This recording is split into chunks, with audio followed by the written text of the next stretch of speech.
Assalamualaikum warahmatullahi wabarakatuh.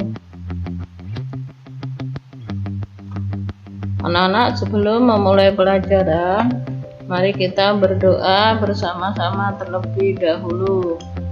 Bismillahirrahmanirrahim. Rabbi zidni ilman warzuqni fahman.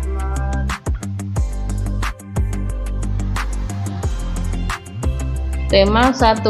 Selamatkan makhluk hidup. Subtema 2. Hewan sahabatku. Pembelajaran 2, 3, dan 4.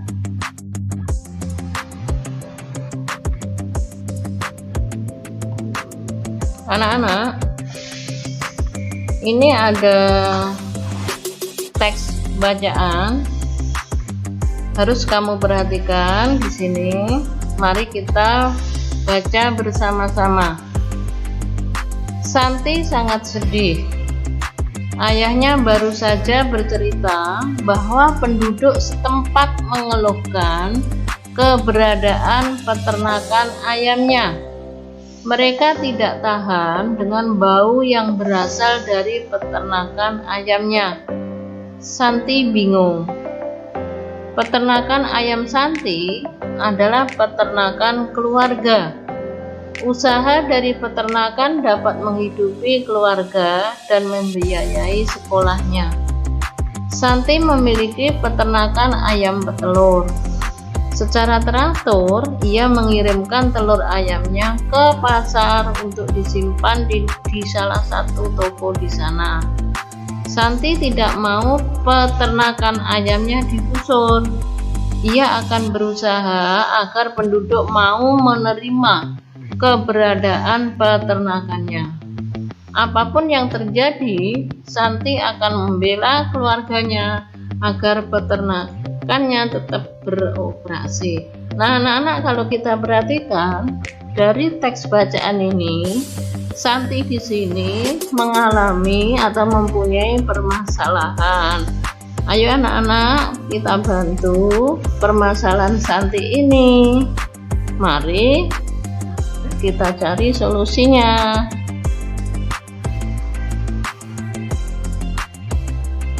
Bagaimana ya mencarikan solusi atau pemecahan masalah yang dihadapi keluarga Santi? Yaitu Santi mengumpulkan tetangga-tetangganya, yaitu dengan cara diadakan musyawarah. Nah, anak-anak,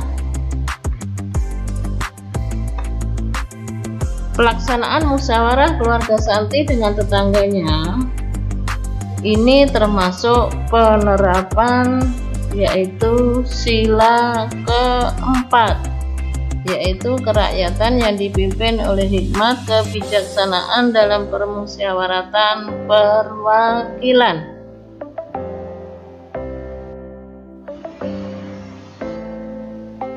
Anak, sila keempat di sini dilambangkan kepala banteng, yang salah satu contohnya tadi sudah dilaksanakan oleh keluarga Santi, yaitu mengadakan musyawarah. Jadi nilai-nilai yang terkandung dalam sila keempat Pancasila antara lain: 1. Mengutamakan kepentingan negara dan masyarakat. 2. Tidak memaksakan kehendak kepada orang lain. 3. Mengambil keputusan untuk kepentingan bersama. Selanjutnya, menerima dan melaksanakan hasil musyawarah dengan rasa tanggung jawab. Kemudian, melaksanakan musyawarah dengan akal sehat dan sesuai hati nurani yang luhur.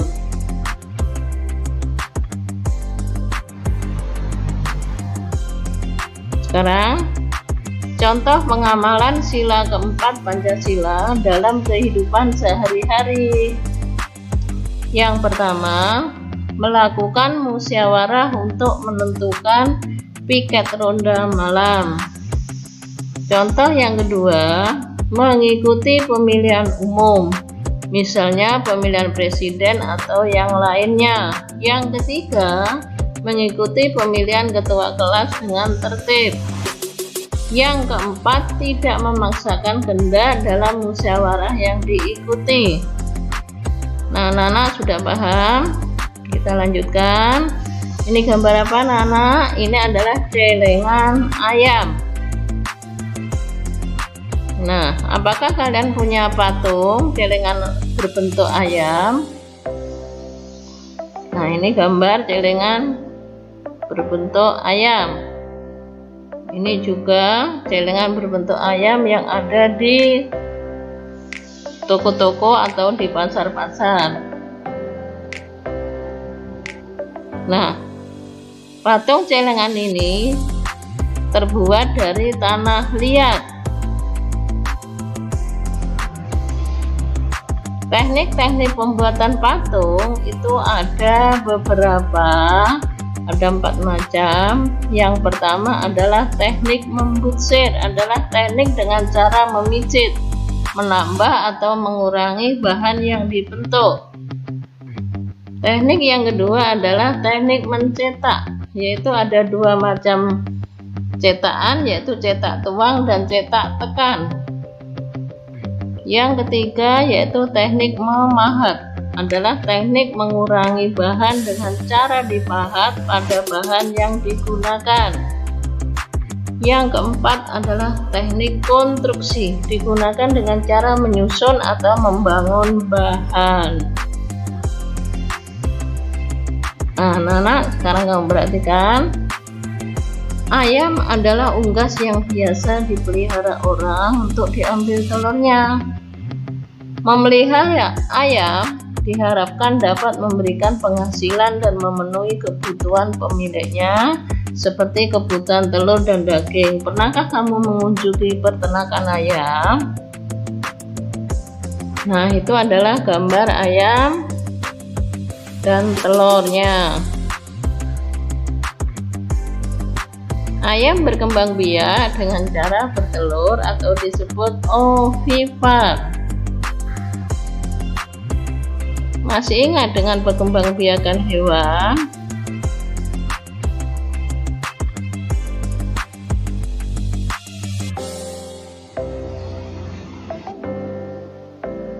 Nah, anak-anak, cara perkembangbiakan hewan ini ada 3 macam, yaitu ovipar, yaitu cara berkembangbiakan dengan cara bertelur, di mana embrio atau calon individu baru tumbuh di dalam telur, kemudian oleh induknya dierami beberapa waktu, kemudian menetaslah individu baru. Yang kedua adalah vivipar, yaitu cara perkembangbiakan hewan dengan cara melahirkan, yaitu embrio tumbuh di dalam tubuh atau rahim induknya. Ketika sudah waktunya, lahirlah atau keluarlah dari kandungan atau rahim induknya, yaitu berupa individu baru atau hewan kecil. Kemudian ovovivipar, yaitu perkembangbiakan secara bertelur dan melahirkan. Embrio tumbuh di dalam telur yang disimpan di dalam tubuh induknya. Setelah menetas, individu baru akan dikeluarkan dari tubuh induknya dengan cara melahirkan. Bagaimana, Nana? Paham? Kita lanjutkan. Baik, anak-anak, kita lanjutkan. Berikut beberapa contoh dari hewan vivipar, ovipar, dan ovovivipar. Kalian perhatikan, di situ ada bermacam-macam hewan yang cara perkembangbiakannya dengan vivipar atau melahirkan. Kalian lihat di situ adalah kucing, sapi, paus, macan, kelinci, dan lumba-lumba. Selanjutnya di situ adalah gambar hewan ovipar, yaitu perkembangbiakannya dengan cara bertelur. Angsa atau bebek ikan, burung merpati, kupu-kupu, katak, dan kura-kura. Sekarang di situ adalah hewan ovovivipar, yaitu cara berkembangbiakan dengan cara bertelur melahirkan. Kamu perhatikan gambarnya satu persatu. Sudah paham? Kita lanjutkan. Nah, di situ adalah contoh hewan ovovivipar. Perhatikan gambarnya. Bagaimana, jelas kan? Oke, kan. Nah, sekarang siapkan kertas dan alat tulis. Ibu akan membacakan teks laporan berjudul Rusa Bawean. Anak-anak, tugas kalian nanti adalah mencatat ide pokok dari setiap paragraf dan membuat peta pikiran. Oke, kamu perhatikan. Di situ ada gambar rusa. Jadi judul dari teks laporannya adalah Rusa Bawean. Di sini ibu akan membacakan. Ibu minta kalian betul-betul mendengarkan, karena di sini diperlukan kepekaan pendengaran kalian. Jadi di sini tugasnya betul-betul kalian mendengarkan, simak baik-baik teks laporan yang akan ibu bacakan. Sekali lagi tolong diperhatikan. Di sini memerlukan kepekaan pendengaran kalian. Sudah, oke, ibu mulai. Rusa Bawean. Hewan yang mempunyai tanduk tidak hanya kerbau, banteng, dan kambing, tetapi rusa juga merupakan hewan bertanduk. Rusa Bawean jantan dewasa mempunyai sepasang tanduk bercabang 3. Tanduk rusa berfungsi untuk melindungi diri dari musuh. Habitat atau tempat hidup asli rusa Bawean adalah di Pulau Bawean. Makanan rusa berupa buah, dedaunan, ranting, kulit kayu, dan pucuk-pucuk semak pohon muda. Rusa hidup berkelompok menjadi keluarga dengan rusa betina sebagai pusatnya. Sedangkan rusa jantan biasanya berjalan sendiri. Rusa jantan ikut berkelompok jika hendak bermigrasi. Kegiatan hidup rusa Bawean terutama berlangsung pada malam hari atau bersifat nokturnal. Rusa Bawean beraktivitas mulai pukul 17.00 sampai pukul 21.00 dan mulai menurunkan aktivitasnya pada pukul 2 dini hari sampai pukul 5 pagi. Pada siang hari, rusa Bawean biasanya menghabiskan waktu untuk beristirahat. Anak-anak, kita lanjutkan. Nah, dari teks laporan yang kalian didengarkan tadi, kalian diberi tugas oleh ibu. Tugasnya diperhatikan, disalin, dan dijawab, yaitu mari kita baca bersama-sama. Apa ciri-ciri rusa Bawean? Kemudian di mana tempat tinggalnya? Lanjutnya, bagaimana cara hidup rusa Bawean? Lanjutnya, apa makanan rusa Bawean? Yang terakhir, mengapa rusa Bawean disebut hewan nokturnal? Anak-anak bisa ngerjakan? Kita lanjutkan.